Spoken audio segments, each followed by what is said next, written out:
CPIM നടത്തുന്ന സംയോജിത പച്ചക്കറി കൃഷിയുടെ സംസ്ഥാനതല ഉദ്ഘാടനം കടങ്ങോട് പാറപ്പുറത്ത് പ്രശസ്ത ഗാനരചയിതാവ് BK ഹരിനാരായണൻ ഉദ്ഘാടനം ചെയ്തു.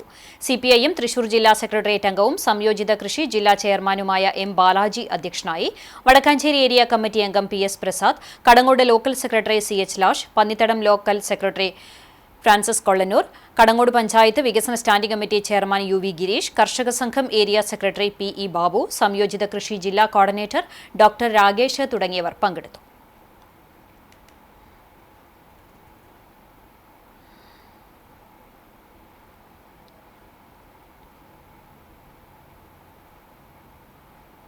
പക്ഷേ പല കൃഷിയിടങ്ങളും ഇല്ലാതായിക്കൊണ്ടിരിക്കുന്ന ഒരു കാലത്താണ് CPMൻ്റെ നേതൃത്വത്തിൽ സംസ്ഥാനത്തിലുടനീളം സംയോജിത ഈ കൃഷിയുടെ ഒരു പദ്ധതി വരുന്നതും പലയിടങ്ങളിലും അത്തരത്തിലുള്ള കാർഷിക ഭൂമികളും വിളവെടുപ്പും ഒക്കെ നടക്കുന്നത്. നമുക്കൊക്കെ അറിയാം, വിളവെടുപ്പിൻ്റെ ഒരു സമയമാണ് വിഷു. ഈ വിഷു കാർഷിക സംസ്കാരത്തിൻ്റെ ഒരു ആഘോഷമാണ് വിഷു എന്ന് പറയുന്നത്, കാർഷിക സംസ്കൃതിയുടെ. ഈ വിഷു ദിനത്തിൽ നമ്മളിങ്ങനെ ഇവിടെ ഒരു വിളവെടുപ്പ് നടക്കുന്നതിൽ ഭാഗമാവാൻ കഴിഞ്ഞാൽ വലിയ സന്തോഷമുണ്ട്.